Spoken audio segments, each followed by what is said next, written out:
राम राम मंडळी, कलम 302 या आपल्या मराठी चॅनलमध्ये आपलं स्वागत आहे. राजकारणाचा निकाल बिकाल लागलं बघा. मला बी लय वाटतं आपलं बी मत तुमच्या पर्यंत मांडावा, पण आपला टॉपिक नाही तो.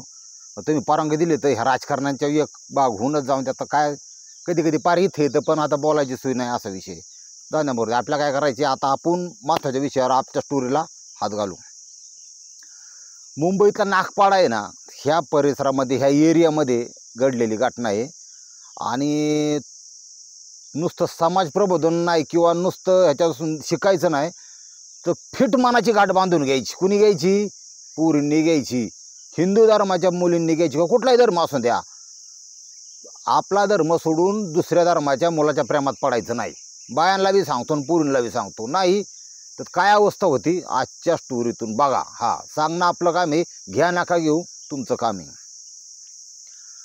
निजामुद्दीन अली शेख, उत्तर प्रदेश. आपण एक पश्चिम बंगालची पाठीमागे स्टोरी बघितली होती, त्याशी बरीचशी मिळती जुळती. पण यातून आपल्याला मानसिकता तापसायची की बुवा माणूस सैतान, ह्या ज्या अवलादी आहेत दोन, माणूस म्हणजे काय, सैतान म्हणजे काय, कोणी कुठल्या थराला जाईन सांगता येत नाही. तुम्हाला सांगतो, हा निजामुद्दीन अली शेख हा उत्तर प्रदेशचा आहे, लखनौचा आहे. आणि ह्या स्टोरीचा संबंध आपल्या महाराष्ट्राची, आपल्या मुंबईची. लखनौमध्ये हा वर्ष 23 विवाहित आहे. एक मुलगा पण आहे त्याला 2 वर्षाचा. बागाना काम मिळाना हाताला, आणि ह्याला ड्रायव्हिंग येत होती. म्हणजे रिक्षा म्हणा, तुमचे टॅक्सी म्हणा, किंवा अशी 4 व्हीलर SUV टाईप, सुमोसारखी किंवा स्कॉर्पिओसारखी अशा प्रकारची ड्रायव्हिंग. पण ती काय त्याचं हाताशी तोंडाशी गाठ पडायला जरा त्रास व्हायला लागला. आणि मग ती घरच्यांना मानला, बाबा मुंबई दिलवालो का शहर आहे, मुंबई पैशावाल्याचं शहर आहे, हिरो हिरोईनचं शहर आहे. आपलं इथं असं म्हणतात, मुंबईची ख्याती की इथं उपाशी कोण मरत नाही, काम पोटाला अवेलेबल आहे, उपलब्ध आहे, आणि चांगली वाईट अशी सगळ्या प्रकारची माणसं मुंबईत आहेत. त्याशी त्यांनी म्हणला आपण बी आपलं नशीब आजमावण्यासाठी मुंबईला जावं. आणि त्यांच्या परिचयातले, पाहुण्यातले, गावातले, बावखीतले कुणीतरी मुंबईला, पुण्याला, नाशिकला हे असतंच, UP बिहारमधून, झारखंडमधून असा विषय. तर घरचे म्हणले, तिची बायको स्वतःची म्हणली त्या निजामुद्दीन अली शेखची की बाबा 2 वर्षाचं मुलगा आहे, तू इथंच काहीतरी बघू, मी थोडंफार शिवण क्लास करून परपाच्याला नको जाऊ. नाही मला हे थांबवत नव्हतं, ह्याचं चटीत राही ना.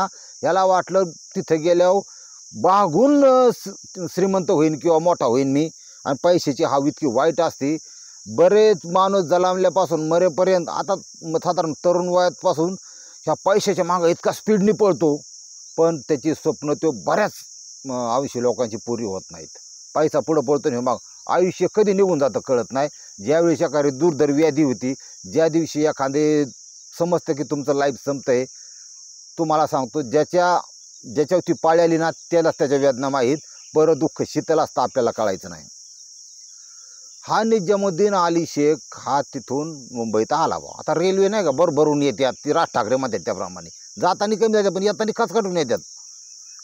आणि मग इथं आला तर आधी थोडीफार सेटिंग असतीच कोणत्या तरी मित्राची, कुठं मुंबईतल्या कुठल्या इलाक्यात राहायचं, कुठल्या झोपडपट्टीत राहायचं, कुठं जागा मिळतात त्या, कुठं तुम्हाला तिथं अमक्या नेत्याची गाठ घ्या, मग रेशनिंग कार्ड करून मिळतं, आधार कार्ड मिळतं, तिथला रहिवासी दाखला मिळतो, मतदानाचं ओळख कार्ड मिळतं. हे सगळं चालू आहे तुम्हाला, ह्याच्यात काही बंद नाही कुठं.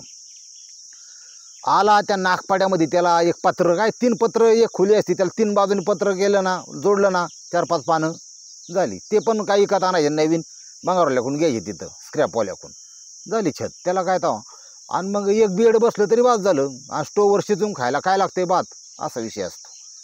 ही ॲडजस्टमेंट लय भारी करतात लोक, ती कर पण पैसे कमावतात. मुंबईत पैसा जास्त आहे, करणारा पाहिजे फक्त, आणि कष्ट करणारा पाहिजे. ह्या ठिकाणी हो टॅक्सी चालक तिथं गेला बा.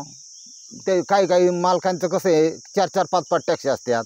काही ड्रायव्हर खाताड प्याताड, कोण टिकत नाही, कोण काय नाही, कोण माजरोडेपणा करतं, काही निघून जातं, कलेल चालू असते असलं. ती तिथं गेला, मला ते लगेच उपलब्ध आहे, मुंबई येते, घे काम बागलं, दाम मिळायला लागलं, इकडं झोपायची सोय झाली. हा चांगला 2-1.5-2 वर्ष तिथं हे झाला, सेटल झाला. कधी मधी आपला गावाकडे जायचा. पण तुम्हाला सांगतो, पोटाची भूक आणि पोटाखालची भूक ह्या दोन्ही भुका जर एखाद्या पुरुषाच्या नाही वागल्या तर त्याचं दिमाग बॅलन्स संतुलन डलतं. त्याला त्या पाहिजेच असतात येन केन प्रकारे. आता पोटाची भूक तर काय कोण उपाशी मरत नाही, हवा तर फोकाटची ऑक्सिजन घ्यायला. पोटाखालची जी भूक आहे तो विषय थोडा संवेदनशील आहे, थोडा नाजूक आहे. मग त्यासाठी बरेच जण काय करतात, बरं बहुतांश जिथं विकत मिळतं तिथं जाऊन ते घ्यायचा प्रयत्न करणार. व काही जण त्यात कुठं पैसे जास्त बाहेर जातात ना भाऊ, मग तिथं जवळच कुठं आकडा टाकता येतोय का हे बघण्याचा प्रयत्न करतात. त्याला आपण अनैतिक म्हणतो. आणि काही व्यसनाधीन, गरज, गांजा, ड्रग्ज, चरस, हे चरशी लोक आहेत ना, हे बऱ्याच वेळा ही भूक मिटवण्यासाठी कधी कधी कुठं अत्याचारासारखा, बलात्कारासारखा सुद्धा गुन्हा करतात. ही वस्तुस्थिती आहे. हा जो निजामुद्दीन अली शेख आहे, ह्यांनी असा प्रयत्न केला तिथं की बाबा पैसे तर गेले नाही पाहिजे आणि काम तर झालं पाहिजे. मग ज्या इलाक्यामध्ये, ज्या नागपाडा या ठिकाणी तो राहिला होता, त्या चाळीत त्यांनी सभोवताली कोण आहे काय या परिस्थितीचा अंदाज घेतला. त्याची खोली सोडून अजून एक खोली होती आणि त्याच्या पलीकडच्या खोलीमध्ये एकाडे एक या खोलीमध्ये एक कुटुंब होतं. क्षीरसागर त्यांचं आडनाव. आणि चंद्रकांत क्षीरसागर त्यांची एक मुलगी होती. पण मुलगी आता तुम्ही थंबनेलमध्ये बघता ती जी मुलगी, पूनम नाव आहे तिचं, ही मुलगी थोडी व्यंग होता. म्हणजे डोळ्यात तिच्या एक डोळा थोडा तिरळेपणा होता, तुम्हाला फोटोमध्ये दिसतेच. आणि औषधोपचार घेऊन सुद्धा तिचा काय तो व्यंग निघून जात नव्हता. मग ती कसं होतं की कधी कधी नवरदेव बघायला आला की मग लोक म्हणतात ना की बाबा काय तिराळी बायको केली ही, त्यामुळे ती नवरदेव बी तिला पास करत नव्हता. मग त्याला एक पर्याय चांगला होता, तिने थोडासा शेडचा काळा गॉगल टाकला असं तेवढं दिसून येत नाही, पण व्यंग तो व्यंगत शेवटी, ते काय कोणाच्या हातात नसतं. मग तिला थोडं आतून कमीपणा वाटायचा की मला माझ्यावर कोण प्रेम करत नाही, मी कोणाला आवडत नाही. ही एक न्यूनगंड तिच्या मानसिकतेचा विचार केला तर. त्या पूनमच्या वडील चंद्रकांत, त्यांचं आपलं छोटं मोठं काम होतं, गरीब कुटुंब असं काय नाही. ह्या पूनमवर ह्या निजामुद्दीनची नजर होती, तुम्हाला सांगतो. आता ही टॅक्ट अशी आहे, तुम्हाला सांगतो की बाबा पाठवायची तर आहे. एक मोडच प्रत्येक अपराधी ध्यानात ठेवा, एक मोडच घेऊन चालतो, एक त्याची रणनीती असते. आणि ती रणनीती तुम्हाला नजरेतून जरी क्रॅक करता आली ना, महिलांना सांगतो, मुलींना सांगतो, बस तुम्ही जिंकला. हां, तुम्ही काही कमी नाहीत, तुम्ही साक्षात देवीचं रूप आहे तुमच्या आत आहे. चांगल्यांसाठी चांगल्या महिलांसाठी बरं का. हां, वाईटला तुमचं जाऊन द्या गाडी, वाईटचा का आपला विषय नाही, पण चांगल्या महिलांसाठी. तुम्हाला जीवन जगत असताना कोण कुठल्या प्रकारे अडकवण्याचा प्रयत्न करेन फास. आता गडी माणसात कसं असतं, कामात गुंतलेलं असतं, काय असतं, पण तुम्ही स्वतः जागृत व्हा, ध्यानात ठेवा. आता हा जो इसम आहे ना, एवढं तर कळतं, तिला कळलं, ह्याला कळलं की बाबा असा व्यक्ती आलाय राहायला तिथं, राहून द्या. ह्यानी ह्याची मोडस अशी होती किंवा ह्याची पद्धती अशी होती की ह्यानी सर्वात प्रथम स्वतःचं रूप बदललं, ध्यानात ठेवा. हे कसं असतं, अट्रॅक्शन म्हणजे आकर्षण, हे नेहमी कुठल्या गोष्टीकडे होतं ध्यानात ठेवा. याच्या पाठीमागे असं आहे, एका स्त्रीचं, एका मुलीचं एखाद्या पुरुषाकडे अट्रॅक्शन, आकर्षण व्हायला बऱ्याच गोष्टी अवलंबून. त्यातल्या काही गोष्टी तुम्हाला सांगतो की तिचं मन कसं आकर्षित होतं. पहिली गोष्ट आहे तर पर्सनॅलिटी, तुमचे वेशभूषा, तुमची स्वच्छता किती आहे, तुम्ही बिहेवियर, मग तुमचं इतरांशी वागणं कसं आहे, बोलणं कसं आहे, नम्रपणाचं आहे का, उद्दम आहे का असं दादागिरीसारखं आहे की, म्हणजे एखाद्याचं बोलताना काही मुलं बघा लहान मुलाला सुद्धा अवजाव बोलतात, मग ऐकणाऱ्याला पाहणं छान वाटतं ते, म्हणजे आयला काय संस्कार आहेत बुवा, किती चांगले बुवा. लहान मुलाला सुद्धा अवजाव, आणि त्याच्यात वेगळेच एक हे असतं, म्हणजे समाधान असतं. लहान मुलाला सुद्धा माणूस आवाज बोलतो, कितवीला आहे तुम्ही, असं तसं, बरं वाटतं. आणि काही बघा म्हणजे एकदम असं दादागिरीसारखी उघरटपणे, म्हणजे मीच असा सर्व अशी बोलणारी पण आहेत की बाबा, म्हणजे अशी बी लोक असतात काहीतरी की ह्याच्यातून एवढं शिकून घ्या. महिलांना मुलांना सांगतो की ह्या माणसांनी जी पद्धती वापरली तीच पद्धती कंटिन्यू फॉलो होते, आणि मुली आजही बळी पडतायत, महिला बळी पडतायत. हे पडू नका, हे मला सांगायचं आणि हे मला सुचवायचं आहे.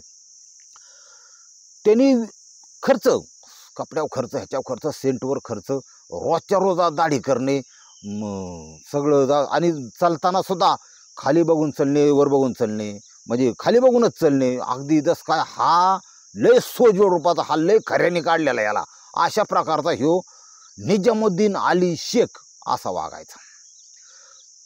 तिला कसं तर लांबून कुणी पाहिलं ते नजरानजर होती. त्या पूनमच्या बाबतीत की बा म्हणजे शेजार धर्म ह्या हिशोबाने हा स्वतःहून घरी गेला. काळाशी वेळ अशी साधली की ते पूनमचं फक्त म्हातारी एकटी घरी होती आणि वडील बाहेर होते, भाऊ बाहेर होता, एकटीच होती. आणि मागायला काय गेला असं तुम्हाला सांगतो, काडीपेटी रुपाईची. त्याच्यातलं बी तिथे गेल्यावर म्हणला काड्यापेटी मोकळीच घेऊन गेलता आणि 2 काड्या मागितल्या फक्त. अशी त्यांनी ओळख वाढायची पद्धत तुम्हाला सांगतो.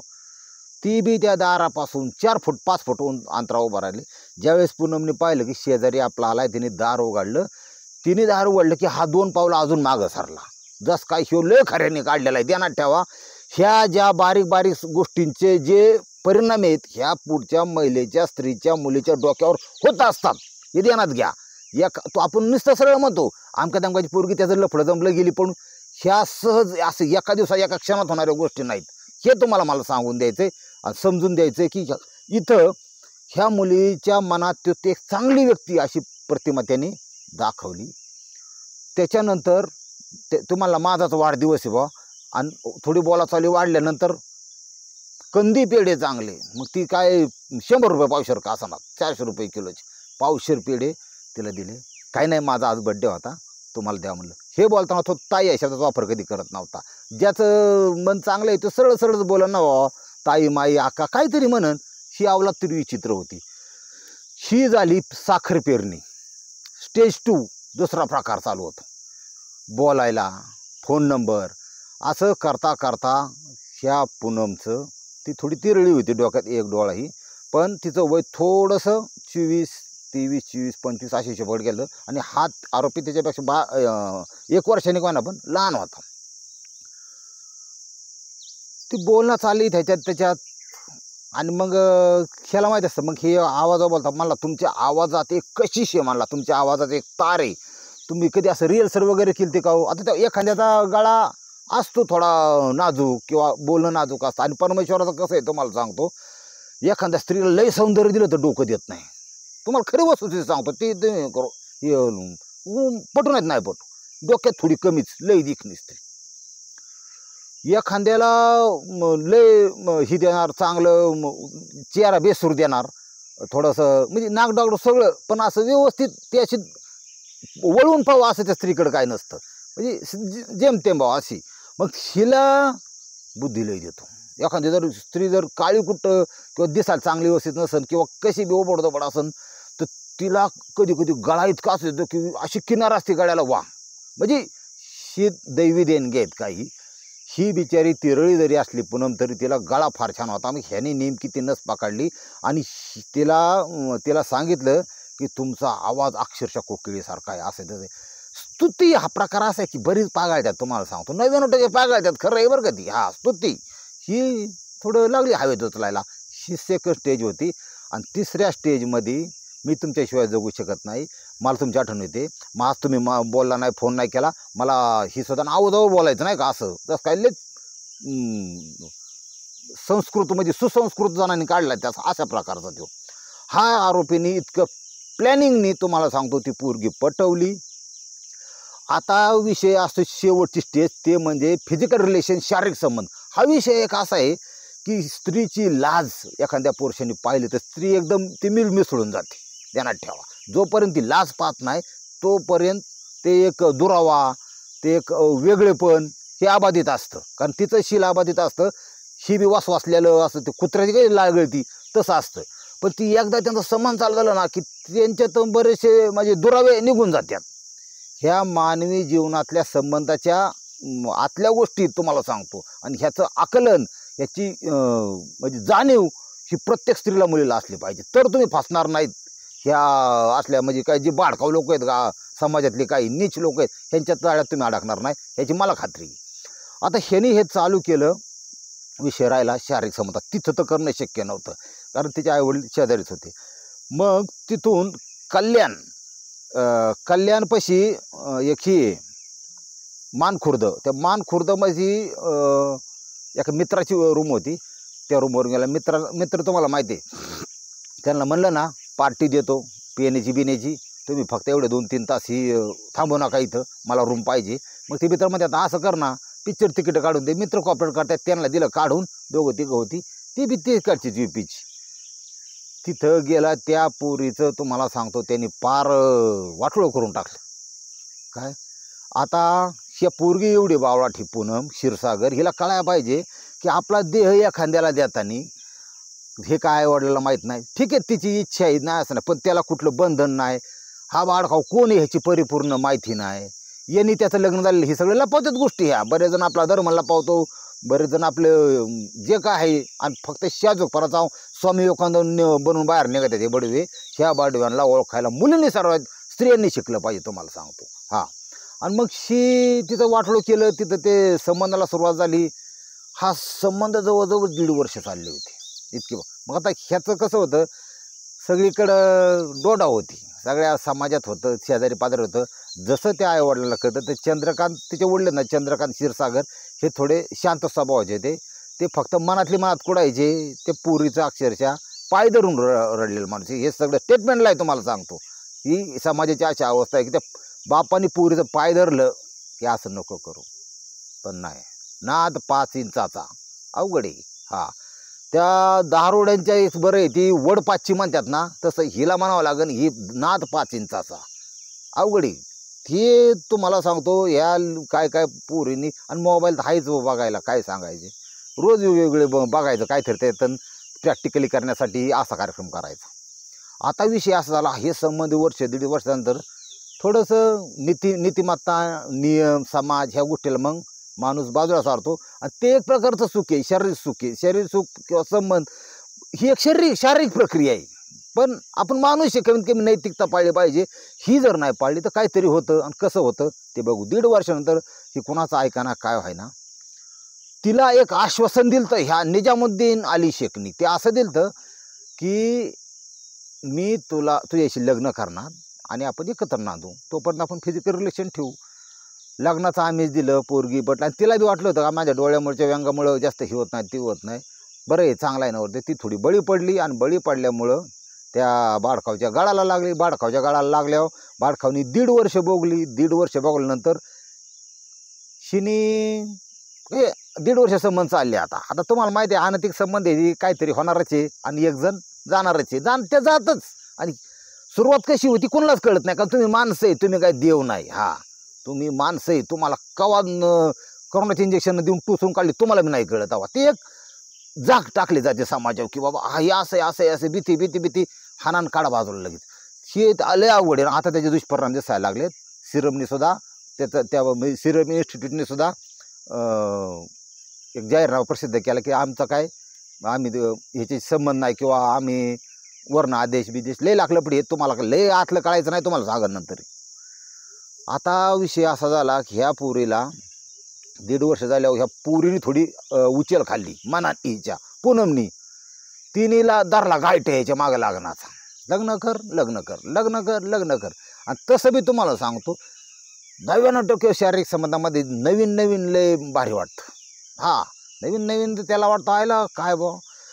पण जसं जसं वेळ निघून जाईल, हे टाईम काळ ही सगळ्यात मोठं औषध आहे. हां, किती करोना काळामध्ये किती लोक जवळची जीवाची गेली. आज परिस्थिती काय विसरलोच ना आपण. त्याला सुरुवातीला किती आठवणी यायच्या विसरतो माणूस, विसरतो. कारण औषध हे काळ आहे, काळाचं औषध लय वाईट. जसा काळ जाईल तसं त्यांचं शारीरिक आकर्षणसुद्धा कमी झालं. पण ही जी पूनम होती तिने धरला गायटा, लग्न लग्न लग्न लग्न. ह्याला तर काय ते शक्य नव्हतं, कारण तिकडं आधीची एक होती ह्यामध्ये जायचा बी तिकडं सगळं. ह्यानी काय म्हणला, आता वेळ आली या हिला आपल्या आयुष्यातून कायमची कमी करण्याची. पण त्यांनी सरळ तिला बांधायचं, ते तिच्यापासून बेपत्ता व्हायचं. तू आहे ना मुंबई सोड, तू नाशिकला जा, तू MIDC आहे वेगवेगळ्या, छत्रपती संभाजीनगरची MIDC, वाळुंज, कुठं कुरकुमे, अनेक MIDC आहेत. तू कुठेही काम कर किंवा कुठलाही शहर सोडून द्यायचं. पण त्या बिचारीला असा विचार नव्हता मनात आणायला पाहिजे की हिला आता खापावली पाहिजे, हिला संपवली पाहिजे, ही मला लय त्रास देते, मला असं देते. एखाद्या माणसाला मारायची इच्छा होणे, त्याच वेळेस आत मर्डर झालेला असतो, ध्यानात ठेवा. फक्त पुढं कालावधी जाऊन काही घटना होतात, पण इच्छा तयार होऊ न देणं हे आपल्या हातात आहे. त्या बाळकावनी आपलं त्या निजामुद्दीन अली शेखनी तिला पूनम शिरसारला संपवण्याचा निर्णय घेतला आणि त्याच्यासाठी तारीख उजाडली 24 एप्रिल 2024. ह्या तारखेला त्याने तिला असं सांगितलं की आपल्याला फिरायला जायची कुठे, आणि गेलं कुठं, कल्याणमधील खडवली इथं दुसऱ्या एका मित्राची रूम आहे, तिथे नेलं. ह्या रात्री साधारण 11:30च्या आसपास थोडंसं ते काय म्हणतात, ती कलर टाकतो रंगीत खात्यात बघा, ती लाल हाकतो माणूस, त्याने काय म्हणतात ते शेवाया, त्या नाही मैद्याच्या, त्यात काय सत्व बित्व नसतात, चायनीज हां, ती चायनीज खायला बियाला घातलं आणि ती असा वाकरावरचा खडवली या ठिकाणी रूमवर आले. रूमवर आल्यानंतर ती त्यांचं काय नेहमी ते लफड्यावाल्यानंतर कसं असं लई सांगावं लागत नाही की आता कपडे काढ आणि हे करण ते करण, आज कुठला शॉट, आज सांगावं लागतं. ती लफड्यावाल्यानंतर ती एकमेकाला बघितलं की त्यांचं ते फिक्स असतं, ती एकदम असं. त्यांनी ते नेहमीप्रमाणे शरीरसंबंध केला. शरीरसंबंध झाल्यानंतर ह्याच्या डोक्यात तर तुम्हाला सांगतो पापच होतं. ह्या निजामुद्दीन अली शेखच्या ह्यानी काय केलं, तिने फक्त कपडे घालायची परत वाट बघितली, कपडे घालून दिली आणि पाठीमागच्या साईडने गेला. आणि जी तुम्हाला सांगतो त्यांनी नर डावळायला सुरुवात केली, तिचं वराडणे बांधगडणे, कारण शेजारी पाजारी लोक होती सगळी. हां, कोंबडी तर कसं नरडं दाबल्या, कोंबडी कोकायसुद्धा बंद होती. त्या पुरीचं पूनमचं इतकं ताकदीनिशी नरडं आवळलं, मला सांगा काय ते जीवाला वाटलं असेल. व तडफडायला सुरुवात केली, त्या हातपाय खोडायला सुरुवात केली. अचानक वेळ हल्ला ना, कधी बांधा नाही काय नाही. आणि स्वप्न कसं की मुली स्वप्न साधारण सोपं असतं की बाबा कोणासंग तरी लग्न करावं, नवऱ्याने आपल्याला जीव लावावा आणि आपल्याला मुलंबाळ हवी, ते एक आई मातृत्व मिळावं. साध्या ते प्रत्येकाला असं वाटत नाही हेलिकॉप्टरने जावा आणि असं नसतं काय 52 तोळं सोनं असावं, असं नसतं. एक साधं सर्वसामान्य जीवनापेक्षा असतं. पण अचानक अशा प्रकारचा आघात झाला त्याच्यावर. अचानक जो हल्ला झाला त्याने तिला काही कळायच्या आत पायाच्या टाचा घासून पूर्ण जीव सोडला. तुम्हाला सांगतो त्याची जी पकड आहे त्या नाराधामाची निजामुद्दीन अली शेखची, ती काय तिला सुटली नाही. पोरगी खलास झाली आणि जशी पोरगी मेली, तुम्हाला सांगतो हा आरोपीत का चॅप्टर होता की एखादी डेड बॉडी झाल्यानंतर साधारण 3-3.5 तासानंतर वास दुर्गंधी यायला लागते. शरीर फार स्पीडने, बॅक्टेरिया असतात हाय सगळे, फार स्पीडने हे शरीर खराब व्हायला लागतं. रक्त सांगणे, निळं पडणे, फुगणे, लागलपडी. त्याच्यामुळं त्यांनी काय केलं, टॅक्सी होतीच, तिची बॉडी पोत्यात भरली, टॅक्सीच्या पाठीमागं टाकली. तिथून जी गाडी त्यांनी काढली, गाडी निघाली कल्याणमधील खडवलीमधून. तिथून जी गाडी काढली त्यांनी डायरेक्ट रायगड जिल्हा, रायगड जिल्ह्यामध्ये उरण तालुका आहे आणि उरण तालुक्यातलं चिरणे नावाचं गाव आहे. तिथं ओढाई पाणी चाललं. त्या चिरणे गावात ती पोतं काढून घेतलं आणि ती बॉडी तिथं टाकून दिली. तिच्या अंगावर असल्यावर किडूक मिडून समजा असं न ग्रॅम 2 ग्रॅम 3 ग्रॅम काय काढलं नाही, काय नाही, ती तसंच टाकून दिली. लाल कलरचं पंजाबी ड्रेस, व्हाईट कलरची पुढं वर ते टाकला होता, आम्ही घातला आहे तसला त्या महिलेच्या अंगावर. आणि बावाचं नाव हातावर कोडलेलं होतं करण. तिने धाकट्या भावाचं भावा तिचं विशेष प्रेम होतं बारक्या. ही अशा प्रकारची महिला पाण्यात पडली. पण तिथं थोड्या वनस्पती होती, त्याच्या आत ते हे होतं बॉडी होती आणि वरून जरा जाडी होती जोडपं. त्यामुळे रस्ता मग जवळ, तिथून ते दिसत नव्हतं कारण ते झाडाझुडपं होती वर आणि ती बॉडी खाली होती, पाणी वाहत होतं. फार स्पीडने बॉडी चढली. जेव्हा वाशाला तेव्हा लोकांनी बघितलं. त्याच्यानंतर मानखुर्द उरण पोलीस स्टेशनचे पोलीस कर्मचाऱ्यांना तिथं पाहिलं, बॉडी बिडी पाहिलं. त्यावेळेस इतकी वाईट परिस्थिती की जवळजवळ 30% बॉडीला पांढरे किडे वळवळ करीत होते. पांढरे किडे जे असतात आळीसारखे, त्या आळ्या फार स्पीडने मांस खातात तुम्हाला सांगतो. निम्मी ती पूनम खाऊन टाकली होती. बघा तुम्ही आत्ता ज्या स्टेजला जिथं आहात, तुम्ही नोकरी करता काय करता, पण ध्यानात ठेवा घरा इतकी तुमच्या दृष्टीने महिलांना सांगतो सेफ जागा नाही. आपला नवरा, आपली मुलं, आपले आईवडील हे तुमच्या जवळचे नातेवाईक. बाहेरचं जे जग आहे ना, याच्या वाजेवर विश्वास ठेवू नका. तुम्हाला सांगतो ह्याच्यातला कोण कधी तुमचा काटा काढीन सांगता येत नाही. हा माझं येड्याचा आहे का? तुम्हाला जी घरची माणसं आहेत ना, आपला नवरा किती काय शिवे द्यायना काय काय ना, पण नवरा नवरा आहे. हा आपले आईबाप ती बी काही चुकी सांगणार नाही. घरातली चार भिंतीच्यातली मुलं बाळं जी काय असन ती, भाऊ असन आपला मुलींना सांगतो, भाऊ आणि वडील हे तुमचे सख्य पाठीराखे आहेत. हा त्यांना काळजीच आहे तुमची. तुम्हाला किती राग येऊन द्या, बॉयफ्रेंड बरं वाटून द्या, 69 बरं वाटून द्या, तसलं करूच नका. माझं ऐका येड्याचं. हा तुम्हाला सांगतो, हिथं ह्या परिस्थितीमध्ये ती पूनम इतकी वाईट अवस्थेत किड्यांनी खाल्ली. काय तिचं एकेकाळचं जग होतं, कशी काय ना बिचारी होती थोडी तिरळेपणामुळे ही, पण तिचा काही दोष नसताना ही त्या एक चूक आयुष्यात केली की ह्या निजामुद्दीन अली शेख त्याच्या प्रेमात पडली, आणि प्रेमात पडल्यामुळं ही एवढं वाटलं झालं. आणि मग हजार बोंबलून सांगतो, सगळ्या लोकांना फरक पडत नाही. ते काही हिंदू मुलींना मुसलमानाची पोरं लय आवडतात. काय तुम्हाला मुसलमानाची पोरं आवडा बाई? हिंदूची काही मिली का सगळी? हां असं असतं का? ती मुसलमानाची आम्हाला नको आणि हिंदूची दुसऱ्याला नको, असंही आपापल्या धर्माचाच कार्यक्रम करायचा का? समाज तेवढा विकसित नाही अजून, खलास करून टाकतात. हा ती ठेवीत नाहीत. तळ हाताच्या फोडाप्रमाणे बापूरला वाढवतो. आणि ते जरी म्हणलं ना का इस्माईल संघ शादी करणे काय, जसने शादी करणे काय, तो लगेच घरातली सुरी काढतो कापून टाकतो. ही समाजाची अवस्था आहे आज. ही मर्डर होऊ नये म्हणून कसं आपल्याच जातीतला बघा. आणि शक्यतो म्हणजे बरं पडतं बी, ते खून खराब होत नाही, क्राईम होत नाही, काय नाही. हा ती पोलीस स्टेशन पोलिसांच्या जागेवे त्यांना बी विचारणं ताण आहे. ती या आणि तुमचे पंचनामे करा, हे करा. कोर्टात बी अनेक केस पेंडिंग आहे. प्रचंड लोकसंख्या वाढती. ही कुठं न करण्यापेक्षा क्राईम होऊच नाही ह्याच्यासाठी आपण प्रयत्न केले पाहिजे, असा विषय. त्याच्यामुळं ह्या ज्या केसमध्ये ती बॉडी ताब्यात घेतली, कलम 302-34 अन्वये त्यांनी गुन्हा दाखल केला आणि मिसिंग चेक करायला सुरुवात केली. आता थोडं डिजिटल चेक झाल्यामुळे सोपं झालं की शोध कसा लागला, लांब टाकले होते ना, तर ज्या मिसिंग होत्या त्यातल्या मानखुर्द पोलीस स्टेशनला त्या पूनमच्या घरच्यांनी मिसिंग दाखल केली. आणि त्याचे जे फोटो होते, चेहरा जरी सडलेला सुजलेला असला तरी साधारण साधर्म्य कळतं. मग ते त्यांना कॉन्टॅक्ट केलं आणि त्या मृताची ओळख पटली. त्याची पटले की घरच्यांना विषय माहिती होता, घरच्यांनी विरोधच केला तर नाही देते की आमच्या बरोबर फिरू नको, या निजामुद्दीन अली शेखवर बरोबर फिरू नको. त्यांनी सांगितलं व ही अवलाद होती इथं, ही अवलाद काय एवढ्या 2-4 दिवसात दिसा नाही, खोली बदलली काय बघा. त्याचा नंबर दिला आणि मग तर पूनमचे कॉल डिटेल्स काढलं तर CDR तर डायरेक्टच सगळं यांचाच लफड्याचा निघाला. एका हाताने टाळी वाजत नाही हो. ही आपलं विषयानं लागतं ना, असं नाही ना लोकांच वाईट अशातलं ना, आपलं विषयानं लागतं असा विषय.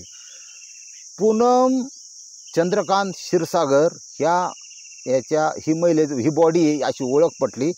आणि निजामुद्दीन अली शेख याची टॅक्सीचं गिअर तुम्हाला सांगतो हातात असतात, काहींचं असतात खाली हातात असतात. याचं गिअर याचं दांडकं चांगल्या प्रकारे पिरगाळलं पोलिसांनी, तुम्हाला सांगतो. कारण गिअर पडत नाही, कधी कधी गुतवतो ना गिअर. चांगला गिअर पडला ना, असा गिअर पडला तुमच्या माहितीसाठी सांगतो. तुम्हाला माहीत होणं गरजेचं म्हणून एक पॉईंट सांगतो. आता कसं आहे, मी लय वेळा म्हणलं नंतर नाही सांगायचं, आत्ताच सांगतो. जेलमधलं जे जीवन आहे ना, तुम्हाला सांगतो, तुम्ही एका रूममध्ये समजा 80 लोक झोपत असतात, तर त्या ठिकाणी जवळजवळ दुप्पट लोक टाकतात. ती दुप्पट टाकली ना की तुम्ही जर एका कुडीवर झोपला ना, सकाळी त्याच कुडीवर उठायचं, हे सगळं दुखून जातो, खावाटं बिवाटं पार. त्याला जर पलटी मारायची असेल तर अख्ख्या 150 जणांची पलटी बसावं लागेल, तवायला पलटी. इतक्या वाईट परिस्थितीत हे करतात. त्यात बी जे क्रिमिनल गँगस्टर आहेत किंवा मोठे आहेत, यांचे हातपाय दाबून देणे, यांना नको ते देणे, ते मागल ते देणे. मला सगळं बोलायला लावू नका, चांगला वार आहे आज असा विषय. त्याच्यामुळं ह्याच्यातून तुम्ही टाळा. नुसतं जेलमध्ये टाकला सोपं नाही. जेलमधलं जीवन लोक सांगत नाही भीतीपुटी बाहेर काय आहे किंवा काय आहे. तुमच्या ते आता हे निजामुद्दीन अली शेख हे तुम्हाला सांगतो, याला अनैसर्गिक पद्धतीने 20 जणांनी जर याच्यावर अत्याचार केला, फक्त मरून देत नाहीत. ही रक्त आधी हागणार, नंतर सांडा हागणार, अशा प्रकारे ट्रीटमेंट जेलमध्ये आलं. कारण लेडीज किंवा लहान मुलीवरील रेपमधली जी गुन्हेगार जातात त्यांचं जीवन लय वाईट, तुम्हाला माहीत नाही या गोष्टी. त्याच्यामुळं ह्या वाईट प्रवृत्तीपासून आणि अशा कृत्यांपासून लांब राही, माझं म्हणणं आहे. जेलमध्ये तुम्ही प्रशासनावर तक्रार कुणाकडे करणार? काही नाही तुमच्याकडे तक्रार करायला. हां, जेलरला सगळं माहीत असतं, सगळ्याला सगळं माहीत असतं. हां, आता काय पहिल्यासारखं जग राहिलेलं नाही. आता कलियुग आहे, खऱ्याचं खोट्यानं लाबाड असतो आणि मोठ्याचे. पण या लोकांना सुट्टी नाही, स्वतः होईन एवढं आयुष्यात जेलमध्ये जाऊ नका, एवढी मला तुम्हाला सांगायची इच्छा आहे. हां, आता जर बागातून घेण्यासारखं काय असेल तर महिलांनी मुलींनी याच्यातून बोध घ्या आणि अशा प्रकारच्या नाराधामांच्यापासून सावध राहा ही मला तुम्हाला हात जोडून विनंती आहे. रामकृष्ण हरी माऊली.